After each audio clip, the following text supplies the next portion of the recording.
Just getting YouTube set up. Almost there.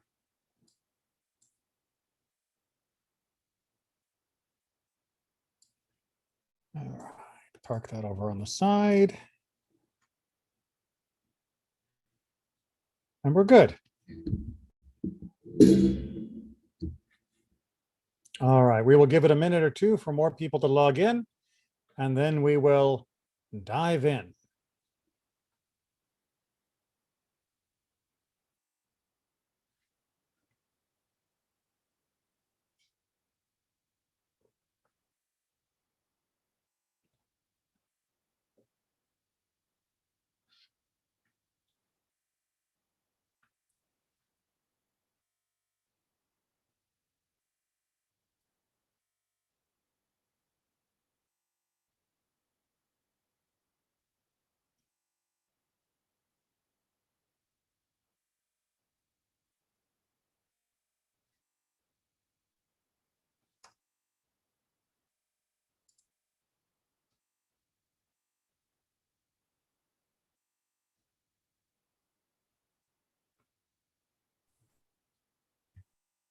Good afternoon, Aaron.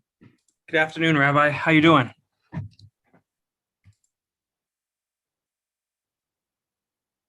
I'm doing all right. How about you? Pretty good.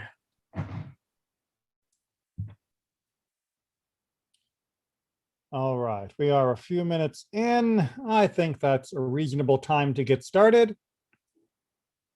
So we are picking up in chapter 10 of Yevamot, and we are picking up with Mishnah number 4.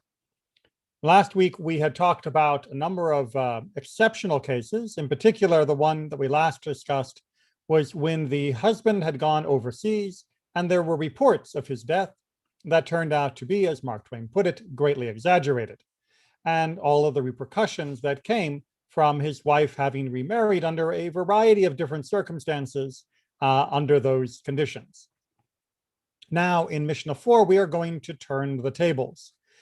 We are going to continue with the overseas jaunt, but we're going to see what happens when it is the wife who goes overseas. So we'll see that there are numerous considerations to deal with. We're also going to see that it is handled in many ways differently and in many ways the same as the issue with the husband. So, Mishnah 4. In the case of one whose wife went overseas, and people came and told him, "Your wife is dead," and he married her sister, and afterwards his wife came, meaning back from overseas, the original wife is permitted to return to him. Why?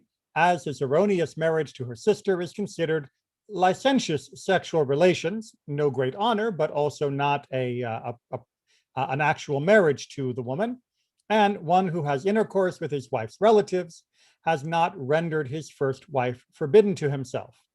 Okay, so let's just unpack this a little bit here to make sure we're understanding the issues. So first, as we have been talking about since the very, very beginning, the issue of marrying your wife's sister is a big no-no.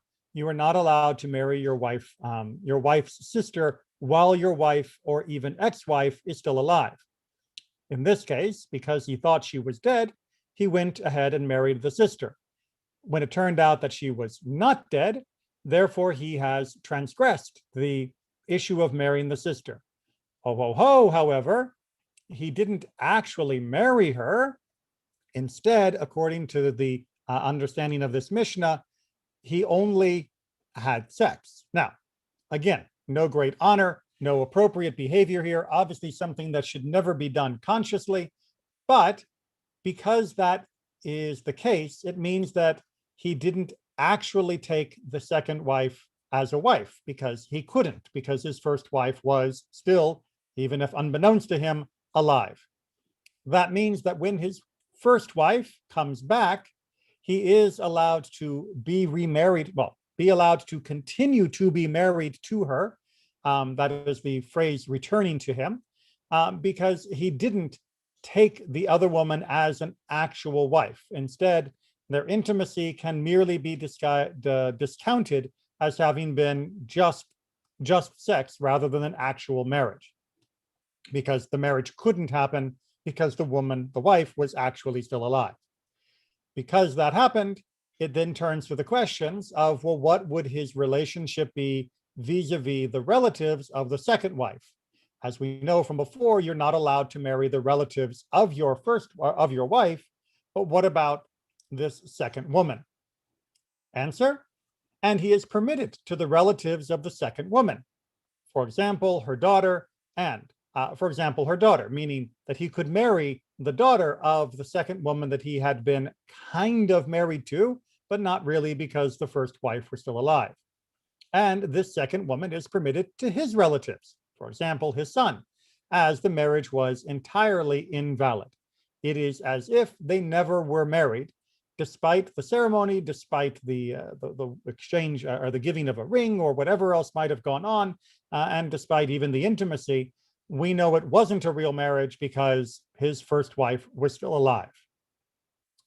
Questions or comments on what that's trying to tell us? Yes. I have a question. I'm sorry. Okay. I'm not at home. Okay. So that's why. One question. In the situation that he had just sex, okay, with a sister-in-law, when the original wife came back and he remarried her, he kept the marriage with her. What is the situation? With the first wife. With the first one. What is the situation of the sister-in-law? Like, not the situation with him in general, because she had sex with someone else, and can she continue moving on in her life like nothing happened? So other people maybe can marry her, or maybe they will look at her in a different way. Or what happened if the sister-in-law was a virgin? And because this misunderstanding, she lost virginity, and that's a big issue with the ketubah. So okay, what is the role, or what the status of the sister-in-law? Okay, so there is the legal status, and then there is the social status. So the legal status is she goes on with her life. She doesn't count as having been married. She doesn't count as having done anything deliberately wrong. Everybody understands that this is a pure accident, and she can carry on with her life. Socially, it depends on your town. It depends on your village. I believe that most communities would have the officials, the rabbis and the elders, counsel that she should be treated properly, that she should be given a good husband, that all of the things that you would expect to be a normal part of her life should be normal. Would some people in the community be mean? Unfortunately, probably yes. Could that be a big detriment to her ability to get a proper husband rather than this? Could that impact her social standing? Unfortunately, yes, that is always possible. Because she lost the virginity in that particular situation. So no, the main issue is that because people can be jerks. No, I know that, but sadly, but no, what I mean is, if she was virgin when she married the person, now she's no more virgin. So let's say that everyone say, hey, she treat her nicely, keeping her life, everything, but still she's no more a virgin. So when the time that she want to marry now, and she want to build the ketubah, they will not write the ketubah for her as a virgin with the issue with the system of the virgin, because she lost it. So what happened in that situation? Yes and no. So the standard values in the ketubah are meant to be the standard values that the rabbis would not allow a ketubah to be written under. They are minimum values. The rabbis absolutely allow, and there are many cases, for a ketubah to be written far in excess of that minimum amount. And that's perfectly fine. It's even encouraged in many places for the ketubah to be voluntarily increased.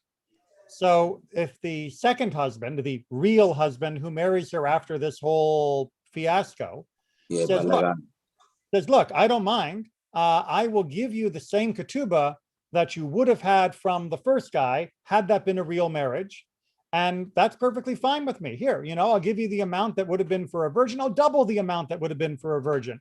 He is allowed, and in many places probably would have been encouraged to do exactly that. On the other hand, if there was no ketubah, which did also happen, or if a ketubah were lost, then what would often happen was you would default to, well, we can't prove the maximum, but we can establish the minimum.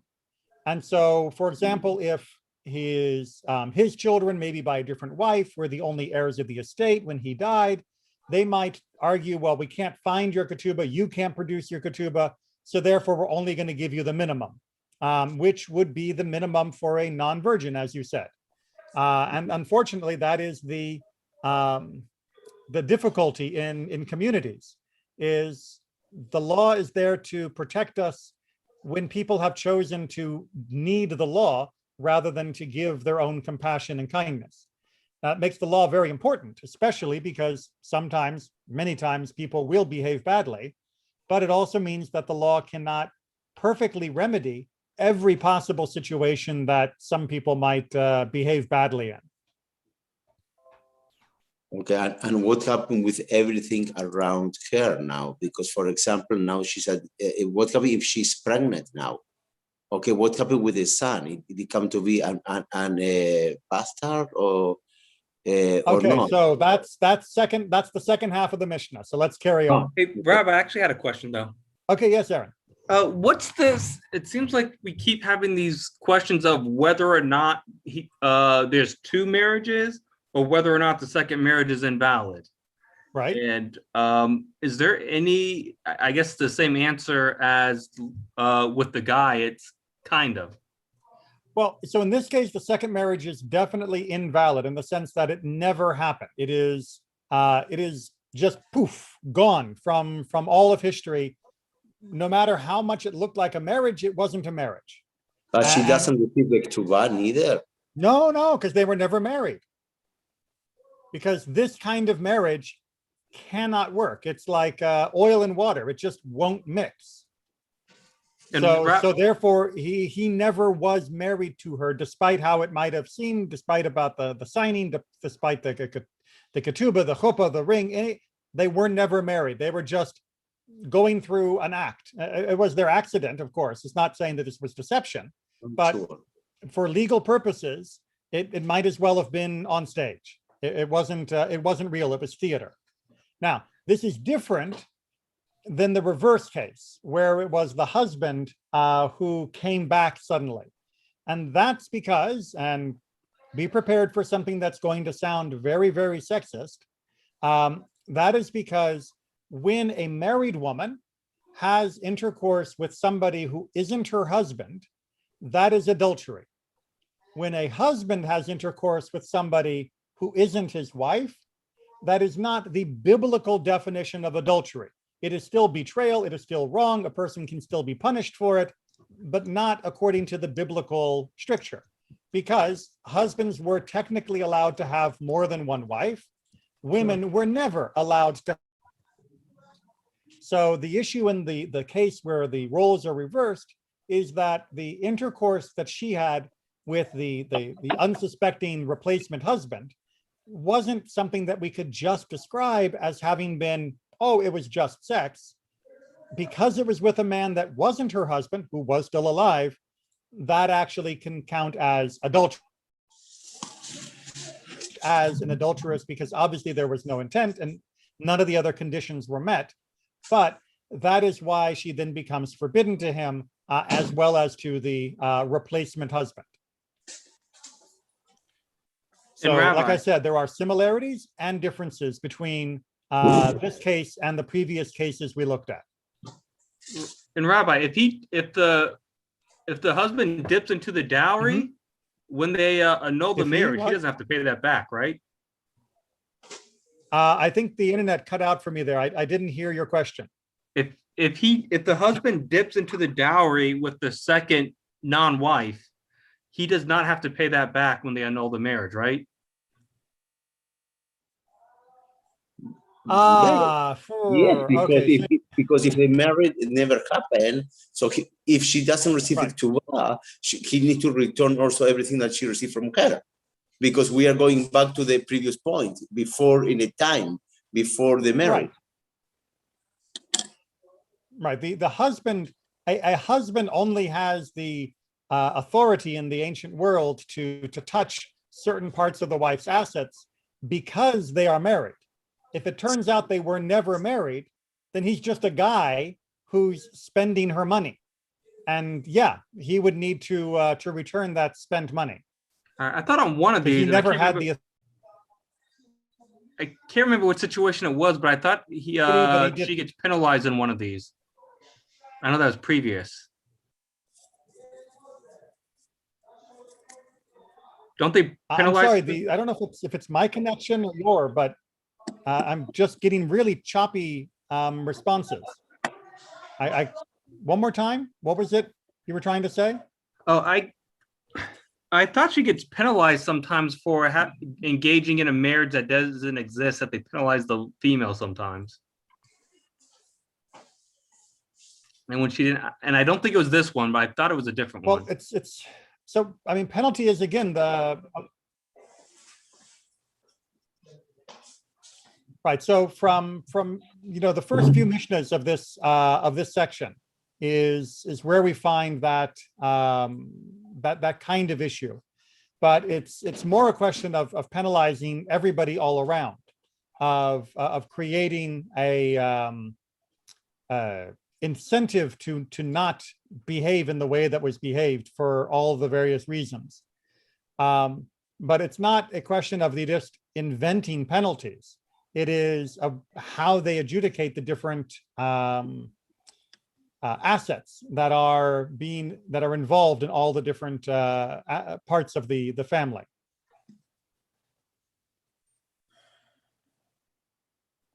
Okay, I seem to be having some pretty severe internet problems right now. I hope you guys are still getting me clear, but I'm not quite sure why my connection. Yeah, I can listen perfectly, both of you. Okay, well, that's good. It's just I get some cutting in and out, and I want to make sure that you can at least hear me. Yeah. But I think the problem is the upload speeds, because historically they haven't been as fast as the download speeds. So my understanding is that's what slows it down sometimes. Only recently has it become important. Exactly. Most people were not streaming video for most of our internet usage. All right, so let's take a look at the second half, and we're going to see another wrinkle to all of this. In this case, going back to the question of what happens to children. And if the first woman died, he is permitted to the second woman, despite the fact that he has already engaged in forbidden relations with her. So if it turned out that they got married before the wife actually died, the first wife, but then she did die, he is allowed to continue. Or if she returns, they continue the first marriage and then she dies, he is allowed to remarry, this time really the second wife, and continue with her. Now, the children case, if they said to him that his wife is dead and he married her sister, and afterwards they said to him that she was alive when he married the sister and only later died, meaning they got the timeline wrong, like we talked about in the earlier Mishnahs last week. In this case, the first child born to the sister while his wife was still alive is a mamzer, as he was born from a union of a man and his sister-in-law, which is a forbidden union. And the last one, who was born after the death of the first wife, but still from a union of a man and the sister-in-law that would normally not have taken place unless there had been this mistaken information. Nevertheless, because he was born after the death of the first wife, therefore the last one is not a mamzer. So it's very important to have the correct date of the function. It is very much important to know exactly when the person died and when the children were born. Yes. And Rabbi Yossi says, whoever disqualifies others also disqualifies himself. And whoever does not disqualify others does not disqualify himself. All right, as this commentary points out, Rabbi Yossi's obscure statement will be explained by the Gemara.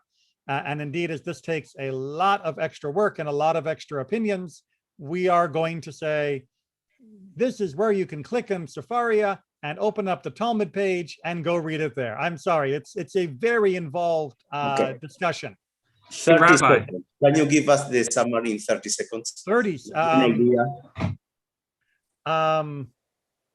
So 30 seconds is if you have two husbands of two different sisters, and one husband goes with one sister, and that husband returns and brings information about the death of that one, then his testimony will be valid only in ways that disqualify himself or don't disqualify himself.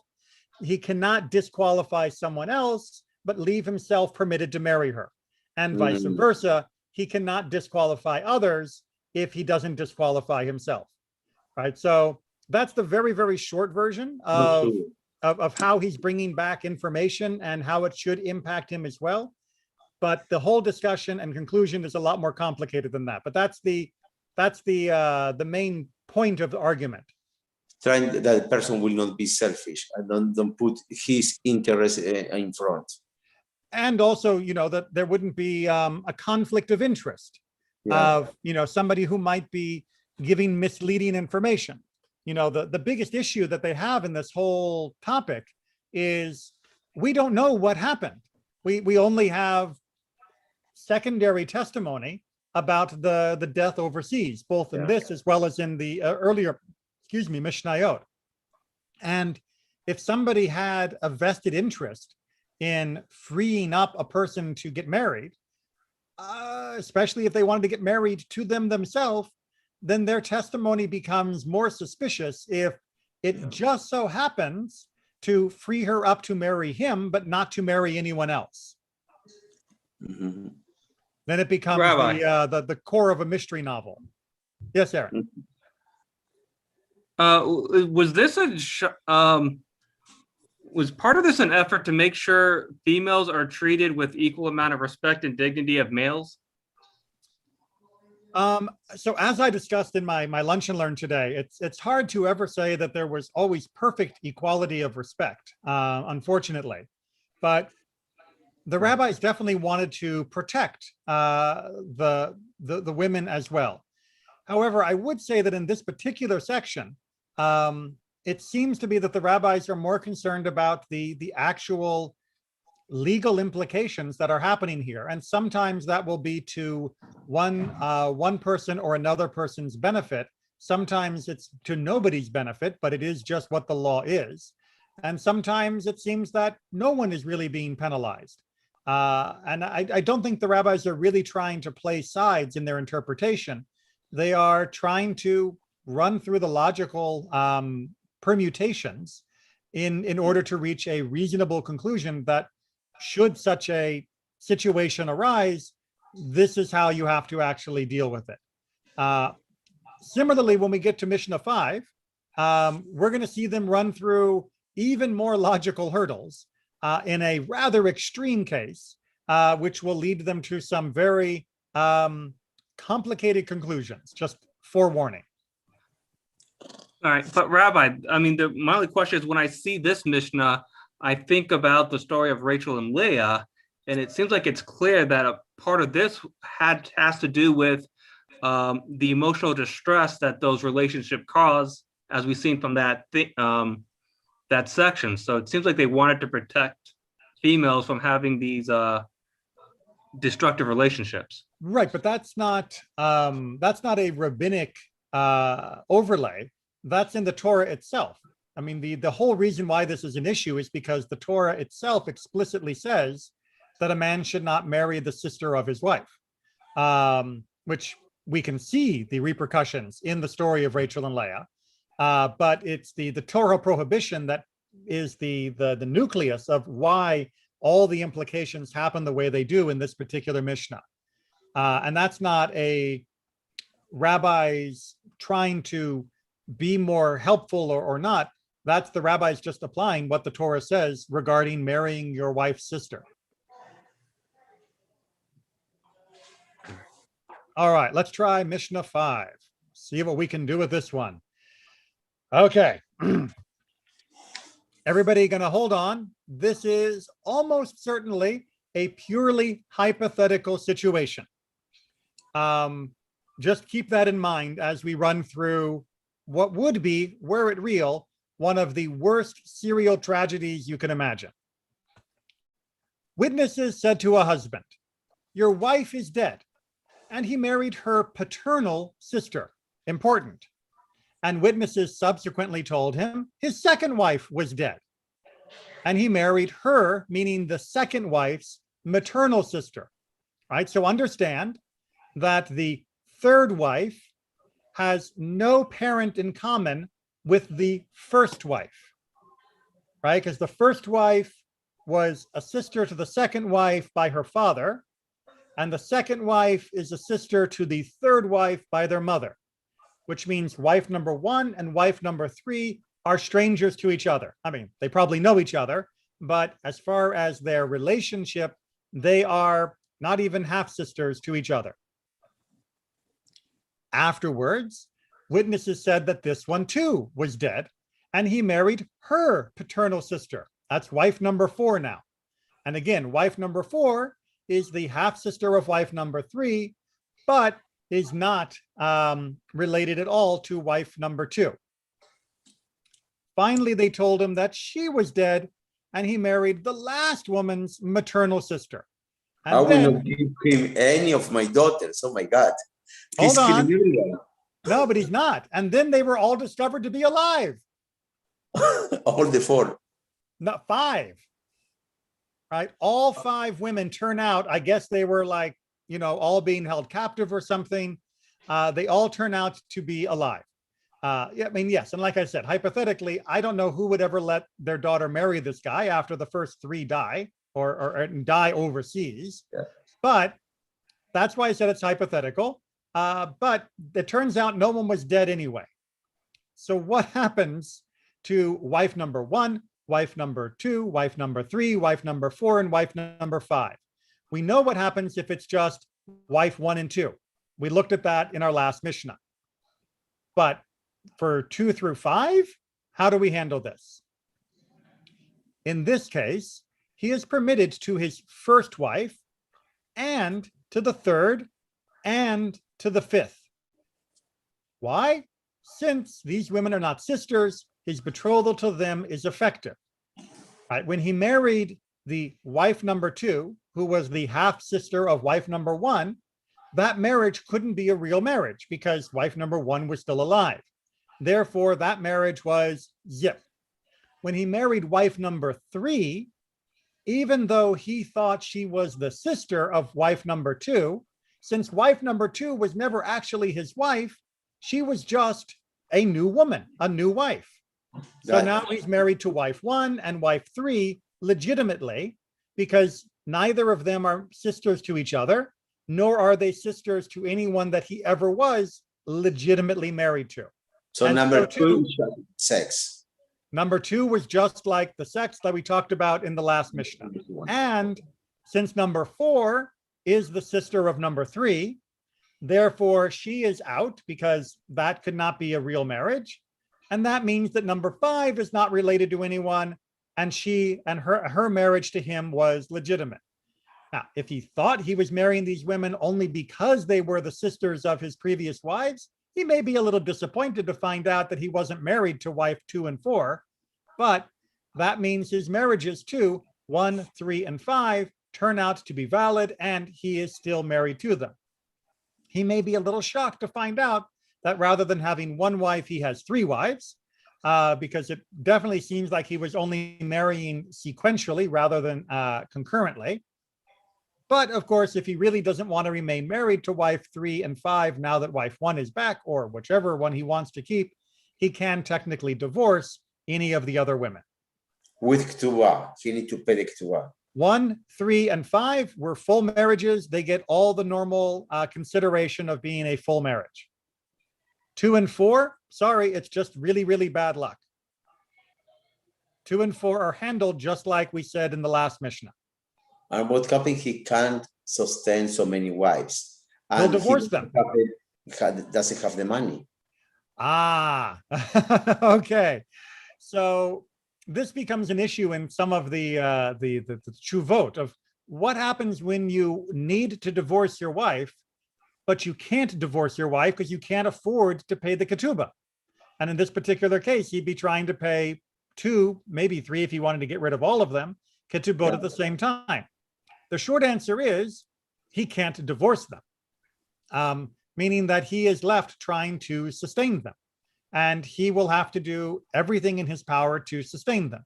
Now, a more logical solution, if this was in a real community, again, very unlikely, but still it is possible to be married to someone and not be able to afford to divorce all of them, would be for him to divorce one of them and then save up the money to divorce the second one later, to try and moderate that. The other thing that can be done is he could take out a loan from someone else, pay off the ketubah, and divorce that wife or both of them, and then he would be in debt just for the loan. He would not have to maintain them in the meantime. So, Rabbi, Yes. if all of them were strangers, would he have exceeded the his limit of 4? So if all of them, if he had married one woman and then was told she was dead, and then married a totally unrelated woman and told she was dead, and then a third unrelated, fourth unrelated, fifth unrelated, and they all showed up back together again, yeah, he'd be married to all of them. And Because he didn't deliberately transgress the rulings of the sages. He did what he thought was right, and he did everything appropriately, and they weren't married to each other. They weren't related to each other, sorry. So yeah, he would end up with 5, which is, like you said, more than the usual recommendation of Judaism. it can't, isn't it? Wouldn't it be never mind. I'm not gonna. too many possibilities, right? Like I say, I thought the problem with having more than 4 were certain responsibilities that you owe to your wife. That is a problem. If you couldn't do that, would you have to? And you couldn't really afford to divorce. You kind of like in a catch. Well, you couldn't do anything you're supposed to do. Well, yes and no. I mean, if you were in a situation where you couldn't, sustain your wife, and that is across all of the ways that a man is meant to sustain his wife. Check in Exodus for the specifics. Then he would most likely be encouraged or even forced by the court to divorce, and they would work out some sort of loan to him in order to pay off the ketubah. But if the wife was legitimately able to complain that he is not sustaining her, then he is not allowed to not divorce her. That may throw him into significant debt, yes, but the wife is given the right to petition the court to force a divorce if she is not being sustained. And the same would happen if he was starving them, or if he was not providing them with clothing. The wives could go to the Beit Din and say, look, he is not acting as a husband. We need a divorce. Yeah, but if you can't sustain him for financial reasons, chances are he won't be able to get a loan to pay off the ketubah. Well, a loan to pay off while he is only sustaining himself would be a lot more manageable than being able to pay off 4 ketubot all simultaneously. Right, because he would have to be sustaining all 5 while also trying to save the money for a ketubah. That's much harder than only sustaining himself and maybe one wife and then paying back the loan for the other ketubot. But thankfully, the rabbis did not bring this particular Mishnah to teach us about trying to divorce 4 women at once. They brought us to try and teach us that if he gets married, even under mistaken assumptions of his wife being dead, if it's a legitimate marriage, it's a legitimate marriage. And under those circumstances, the second wife is a legitimate wife and has to be dealt with as a legitimate wife. You can't hand wave it away and say it's invalid because the wife was still alive. Again, even if he would have said, I never would have married if I'd known she was alive, he did marry. And therefore that second and, or rather that third and fifth marriage would have to be dealt with as full normal marriages. That is the point of the Mishnah. All right, but the second half of the Mishnah, You know, Rama, sorry, I Yes. was thinking something I learned today because I start. Okay, anyway, do you know what is the program 696? 696. On 929 or 926? You know, what? Anyway, one of those numbers. Okay, anyway. You mean I the reading of the Tanakh, that one? the studying different texts all the time. 1 second, let me just go and say you. Right, it's like 929. Okay. Anyway, I was studying today Proverbs, right. and the Proverbs. One of the Proverbs I think was the sixth one. Was studying today that say that you can't take loans for just take loans. Trying to avoid taking loans Yes. and be in debt as much as possible. But in that situation, they are pushing him to be in debt, deep in debt. Right. Well, again, It's hypothetical, but still, it's going against the teaching of the rabbis. well, I mean of the Tanakh, right? So first of all, Proverbs is not halakha, so it's not like you can't take on debt. It's advice, not binding. Secondly, as I began when we started Mishnah 5, this is only hypothetical, right? And the idea of what to do in multiple divorce cases, that's me hypothesizing. That's not what the Mishnah came to teach us.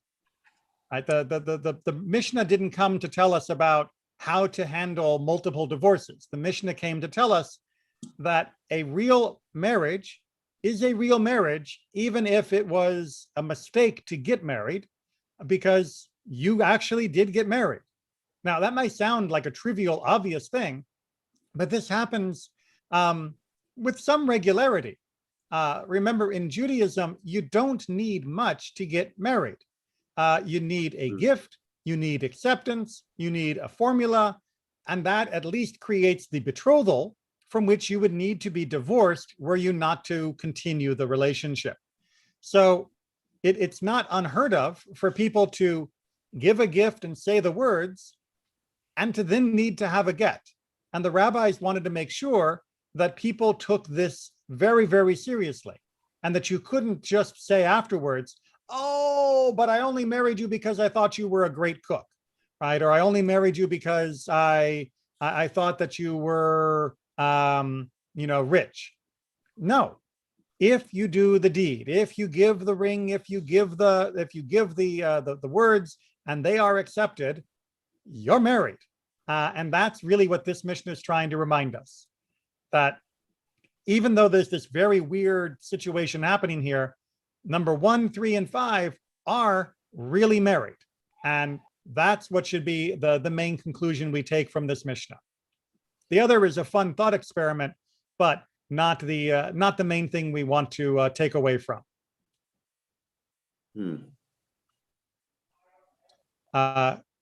Which is why, by the way, you never jokingly give a woman a gift and say the marriage formula of Hareat, because you're actually getting married then. You don't need a rabbi there to consecrate the wedding. It's good because that way you make sure you're actually doing it right. But if you do it and there are witnesses, you're married. Now let's get back to the issue of levirate marriage, of yibum. Consequently, if he died and one of them entered into levirate marriage, they exempt their rival wives, right? Because they do actually consider they are the actual wives. But he is forbidden to the second and fourth wife, each of whom is the sister of his original wife. Therefore, if he passed away and the Yavam had relations with one of them, number 2 and number 4, his relations with any one of them does not exempt her rival wife, as she was forbidden to his brother, which means there was no mitzvah of levirate marriage here at all. Let me just make sure we get that clear. So before all of the people were known to still be alive, he dies. And when he dies, one of the brothers marries wife number 2 and thinks that he is performing yibum, that he is actually doing the levirate marriage with wife number 2. Because wife number 2 isn't an actual wife, that means he did nothing for levirate marriage. He did not actually change the status of anyone. He did not exempt 1, 3, 4, and 5. He just had sex with his brother's wife, which is no great accomplishment, but more importantly here, does not change the status of the other 4. So that means that there's a problem because nothing happened with the levirate marriage. Also, and if he had relations with the second woman in the aforementioned list after the death of the first, meaning the first one did indeed die, but the other rumors were false. So 1 died, but 3, 4, and 5, they were not dead. In that case, he is permitted to the second and 4th wife, who are his lawful wives. Because remember, number 2 was related to number 3, but number 2 was not related to number 4. And number 5 was related to number 4. Therefore, 3 and 5, in this case, for the second half here, would be out of the list.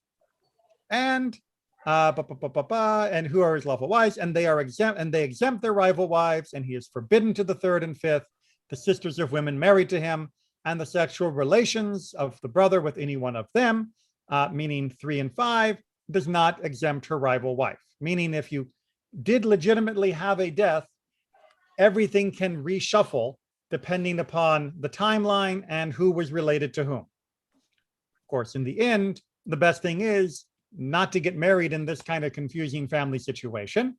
But more importantly, this Mishnah is teaching that a marriage entered into on mistaken information can sometimes be invalidated if it turns out the first wife was alive, and sometimes can still be a real marriage, even if you only did it because you thought that the others had died.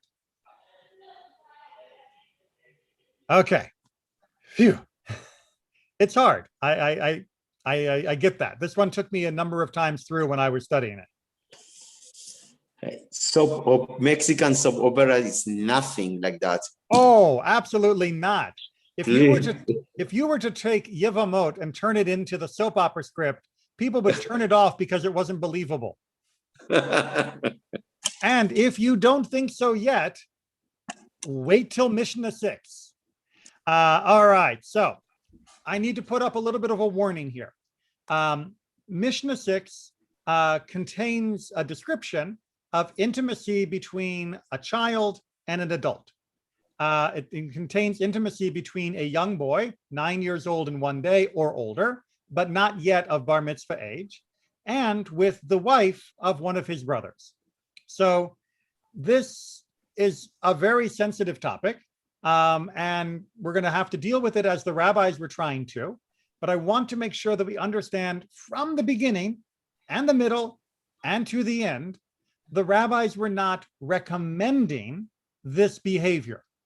The rabbis were not encouraging 9-year-olds to take as wives adults or vice versa. They weren't encouraging this type of intimacy across the child-adult barrier. What they had to deal with, however, was the permutation of if it happened, what were the legal ramifications? So they're not saying, please do this, God forbid. They're saying, what happens if it's done? If it were done, Mishnah 6 and actually a large portion of the next couple Mishnahs are going to deal with those implications. All right, questions or comments before we get going? I just want to make sure that that's really, really clear. This was not normal. This was not approved of, but it is something that could happen, and therefore the rabbis have to deal with the legal consequences should it occur. But take her as a wife, or just was as when she still was married with a husband? No. If it was just married with the husband, then we're talking adultery. But this is talking about levirate marriage, about the yibum, okay. Right? We're technically back on topic for the Mishnah, the overall Mishnah topic. All right, here we go. the Mishnah addresses a different issue. Understatement. If a boy aged 9 years and 1 day had relations with his Yevamot, that means his sister-in-law who was widowed by the boy's brother, he thereby disqualifies his brothers from levirate marriage, despite the fact that as a minor, he has not acquired the Yevamot through the act of his intercourse. And the brothers likewise disqualify the woman from him if they have intercourse with the Yevamot. All right, so the rabbis basically take this status of this minor child who is potentially capable of intercourse as saying it's not the exact same as a 13 plus adult in Jewish law. Instead, the person has the status as having been kind of betrothed. As you may remember earlier on in the whole section of Yevamot, they talk about what happens if a person betroths with words of "I will betroth you." That technically that does not meet the full biblical requirement of betrothal, but the rabbis did allow it as a very important middle step for most adults. They are essentially equating the act of intimacy with this child to that verbal kind of a verbal kind of betrothal for an adult. And so that's what's creating a sort of inequality between what he does and what his older brothers do. So what happens in this case is that he disqualifies the brothers, therefore they can now no longer engage in a levirate marriage with her. They cannot step in after he has done this and say, we will marry you as your Yevamot. That is no longer possible. And likewise, the levirate brothers can cancel him out. Okay, however, there is a difference between them. Now we're going to see where there's a inequality between the young and the adult. There is a difference. Rob, I had a question. Okay, yes. No. About the similarity say, or about the difference? No, I was gonna say about what was going on with the 9-year-old. It looks like when I read it, I took it to mean there was consequences for his action based on the fact he was potentially physically capable of performing intercourse, but he couldn't actually betroth because he still did not yet have the mental capacity. Well, so yes, we're going to sort of get there when we get to the second half of what's the difference going on here. And also that's going to be, we're going to stick with the 9-year-old for the next Mishnah as well. So there are different layers to what happens here, but one step at a time. The Mishnah begins with what is the same between the child and the adult brothers, which is each disqualify the other, right? If he has intimacy, they are disqualified. If they have intimacy, he is disqualified. However, for a difference, second half of the Mishnah, there is a difference between them, as he disqualifies them only if he engaged in relations with her first, and the brothers disqualify him whether they had relations first or last. What does that mean? The Mishnah explains. How so? A boy aged 9 years and 1 day who had relations with his Yevamot has disqualified his brothers, as they are no longer eligible to marry her, what we discussed in the first half. If his brothers had relations with her, or performed levirate betrothal with her, or gave her a bill of divorce, or performed chalitza with her, they permanently disqualify him from engaging in relations with her. Meaning, even if he had had intimacy, if they, even if there was this, if he was trying to engage after this, if his brothers had already had the relation or done a verbal betrothal or gave a get or did chalitza, then he is now permanently disqualified from being with her at all at any point. So his relations are a little bit less powerful. I guess you can say his actions are less powerful. If sort of including in 15 or 20 years later.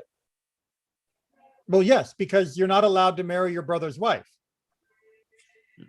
she was still technically his brother's wife, even if his brother died while he was still a minor. Yeah, okay. All right, so let's go ahead and see the permutation in Mishnah 7. Maybe we'll get through 7 and 8. Well, let's see. If a boy aged 9 years and 1 day had sexual relations with his Yevamot, and afterwards his brother, who was also 9 years and 1 day old, had relations with her, the second brother disqualifies her to the first one. Rabbi Shimon says he does not disqualify her. So here we have two children, and the second one has relations after the first one. He disqualifies the first one as well, meaning neither of them can actually be married to her when they reach maturity, when they reach 13. Rabbi Shimon disagrees, but he loses the argument in the Talmud. Why 9 and 1 day? Well, what's 9? It make a big difference. So the age was chosen as being the youngest potentially possible age for a child to have a relation that might be considered legally to have standing.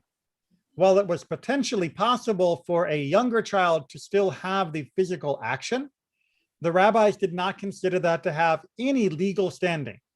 They consider this 9-year-old and plus and less than 13 to have at least the potential for legal standing, which is why it is being given this special treatment. So that is why they are using this 9 and 1 day measure.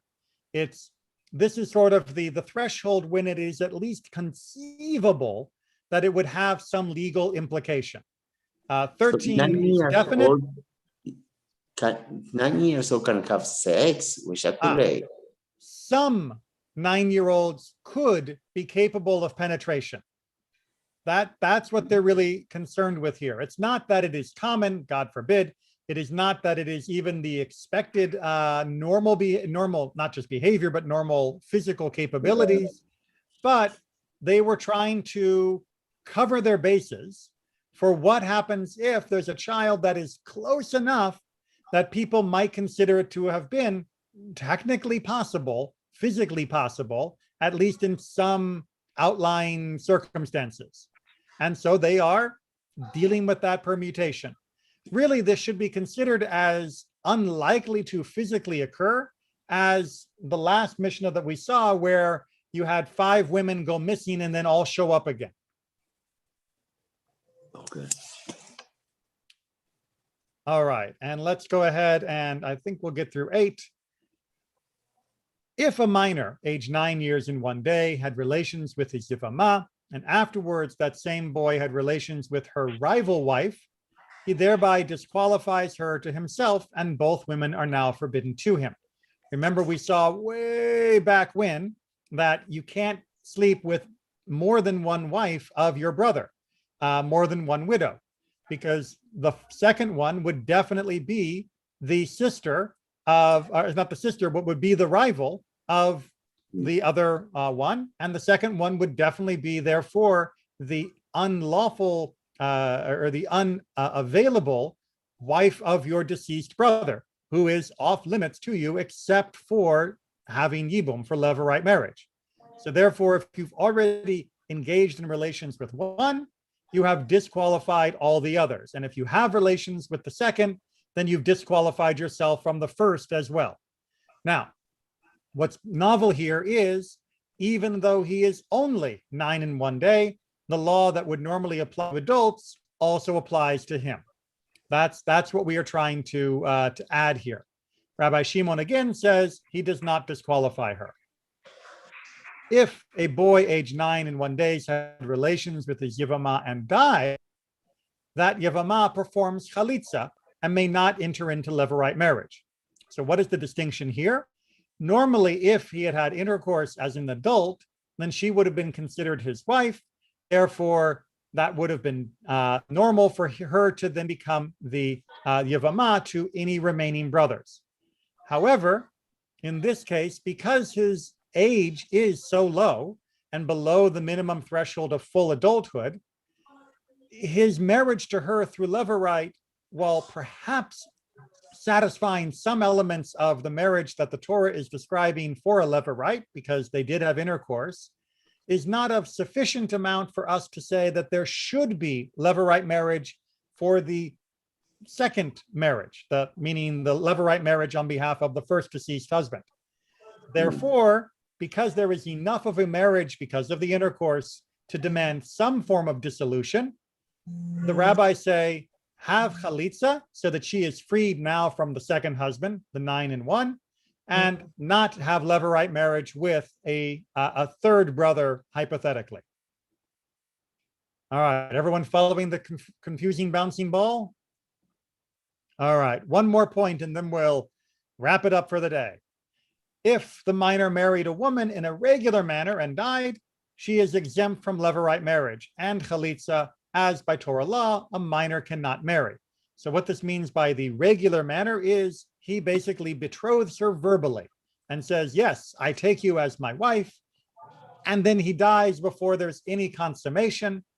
The verbal marriage of a minor has zero legal standing, and therefore she is not required to be bound to him.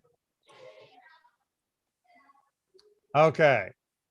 That's why if you have a 9-year-old do a script where they say they're getting married to somebody, that doesn't count as a marriage. Even if they said all the words perfectly, even if there were witnesses, even if he says, no, no, I really mean it, that doesn't count. All right, so we will leave off from Mishnah 9, more topics of this youth interaction, because that's about all that we can handle for tonight. But he can, but if he has all the verbatim and he consummate the relationship, yes, he can marry. Well, not exactly. Yes, there would need to be a dissolution in order to formally show that the relationship had been dissolved, but the community would not allow such a marriage to officially stand. Like a minor with an adult. Right. Oh no, even two minors. That would not be considered to be a legally binding wedding. It would just be considered to be two kids having sex, which of course they shouldn't do. So there's no way that the 9 years and 1 day can finish at the end marrying her. Not while a child. Okay. If they want to get betrothed as children, and then they refuse to marry anyone else, and then when they turn 13, they re-betroth and have intimacy, then yes, then they are married.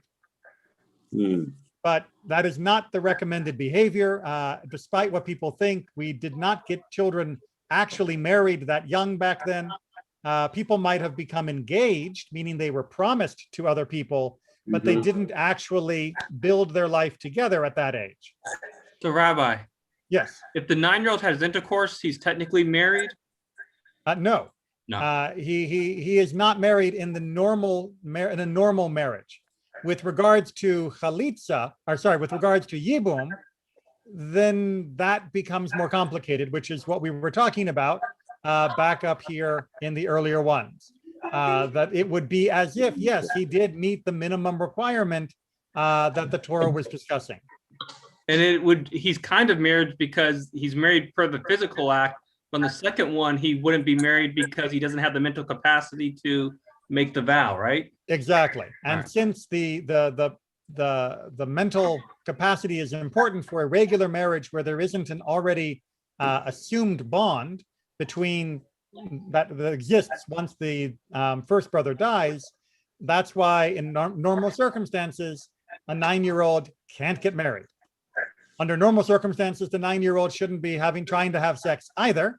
But like I said, this is talking about an extreme, most likely impossible situation, or at least very, very unlikely, simply in order to clarify the what if of such eventualities. Again, I will finish by saying this was not encouraged, this was not practiced, and this is not something that is condoned. Thank you so much, Rabbi Yasher Koach. Thank you for the shiur. Always my pleasure. Take care, everyone. Thanks, And, Rabbi. Thank see you. Thank you, in Thank our Rabbi. you. next class. Okay. Hopefully, we didn't give you too much hard time. Part of studying Mishnah is studying the difficult passages and understanding that it was difficult for our ancestors too. So this too is Torah.